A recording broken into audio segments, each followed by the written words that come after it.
नमस्कार आपनादेर सबाइके आशा करी आपनारा सबाई भालो आछेन। तो आमी तो भीषण भालो आछि। तो आजके होच्छे रविवार, छुटिर दिन आशा करी सबार बाड़ीतेई हयतो खासिर मांस करेई थाके। तो आजके होच्छे आमार बाड़ीतेও रान्ना होच्छे खासिर मांस। ताई भाबलाम तोमादेर काछेও शेयार करी आमी किभाबे खासिर मांस करे थाकी। तो चलो आजके किन्तु भिडियोटा देखतेई থেকো আর ভালো লাগলেই কিন্তু কমেন্ট করো, অবশ্যই করো। তোমাদের কমেন্ট পড়তে খুবই ভালো লাগে। तो ভালো লাগলে কমেন্ট করো, খারাপ হলেও কমেন্ট করো। তো চলো আজকে ভিডিওটা শুরু করা যাক। একদম সিম্পল ভাবে আজকে মাংসটা করে তোমাদেরকে দেখাচ্ছি। সবার প্রথমে মাংসটাকে ম্যারিনেট করে 10 মিনিট আমরা রেখে দিয়েছিলাম ফ্রিজে। তো ম্যারিনেট করার সময় প্রথমে দিয়েছিলাম মাংসতে একটু লবণ, একটু দই, টক দই, আর হচ্ছে হলুদ পরিমাণ মতো, আর সরষের তেল, আর দিয়েছি একটু শুকনো লঙ্কা। তোমরা কিন্তু এইভাবে করে ম্যারিনেট করে রাখতে পারো। ম্যারিনেট করে রাখলে কি হয়, মাংসের যে স্বাদটা থাকে আরও বেড়ে যায়। তো এইভাবে করে ভালো করে ম্যারিনেট করে আমি হচ্ছে ফ্রিজে রেখে দিয়েছিলাম 10 মিনিটের জন্য। আর দেখো পাশে হচ্ছে চর্বিটা আছে, তো চর্বিটাকে আলাদা করে আমি মেখে নিয়েছি। আর বিশ্বাস করে এইভাবে ম্যারিনেট করে রাখলে যত ম্যারিনেট করবা, যতটা মাখবা, তারপরে কিন্তু তার উপরে স্বাদটা একটু বেড়ে যায়। তো সেজন্য ভালো মতো করে মেখে আমি ফ্রিজে রেখে দিয়েছি। এখন কড়াইটা গরম করে তার মধ্যে দিলাম হচ্ছে আলুগুলোকে ভাজার জন্য দিয়ে দিলাম।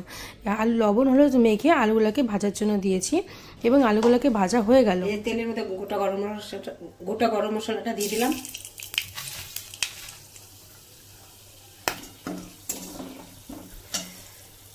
এখন এই যে পেঁয়াজটা দিলাম, পেঁয়াজটা ভালো করে দেবো।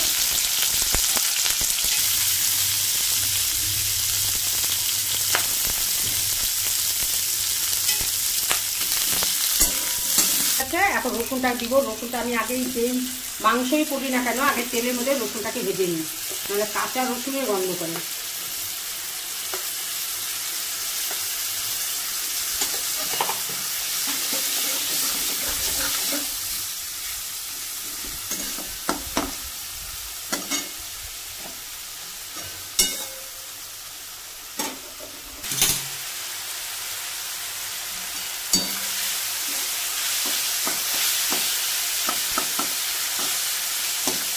আমি পেঁয়াজের সাথে রসুনটা আগে ভেজে নিই, তারপরে সব মশলা দিই। এইভাবে মাংস করে খেয়ে দেখো, আশা করি খুবই ভালো লাগবে। তা রসুনটা আগে তেলে ভেজে নিলে মাংসতে কাঁচা রসুনের গন্ধটা থাকে না।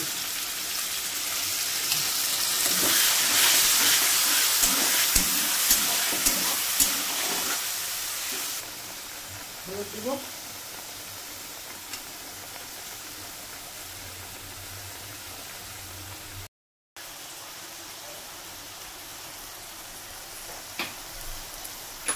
পরিমাণ মতো লবণ দিয়ে দিচ্ছি।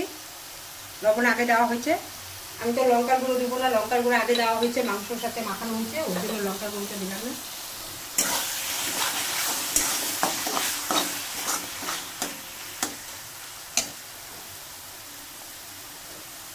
এখন মাংসটা দিয়ে দিব, কারণ মাংসের সাথে মশলাটা অনেকক্ষণ কষানো হবে।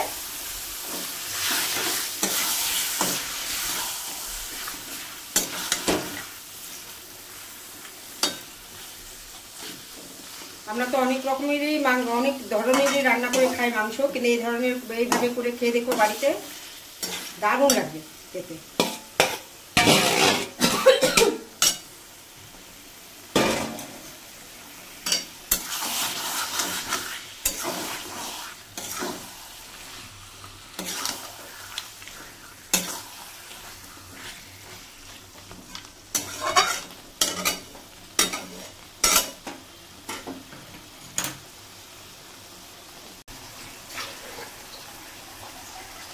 বাটি ধুয়ে জল দিলাম।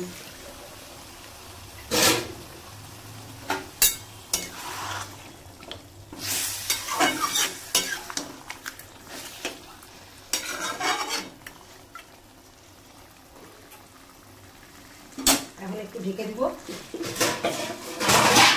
10 মিনিট ঢেকে রাখবো। কি পজিশনে আছে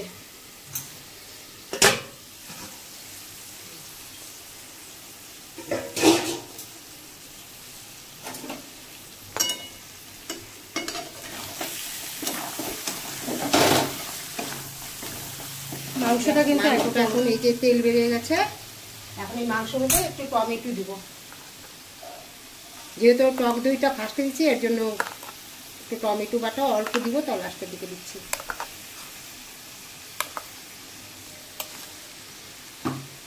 এখন খাসির চর্বিটা ছিল, চর্বিটা দিয়ে দিচ্ছি।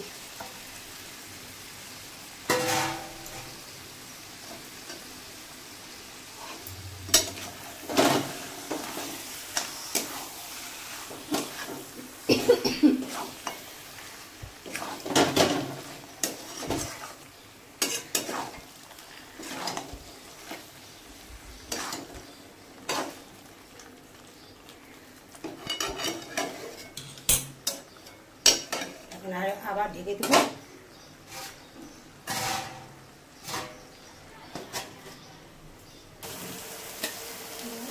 আলু দিয়ে দিলাম, আলু দিয়ে এখন নাড়াচাড়া করে ঝোল।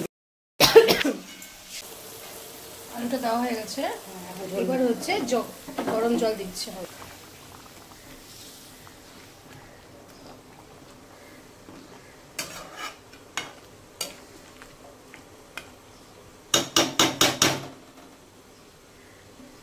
ঢেকে দেবো।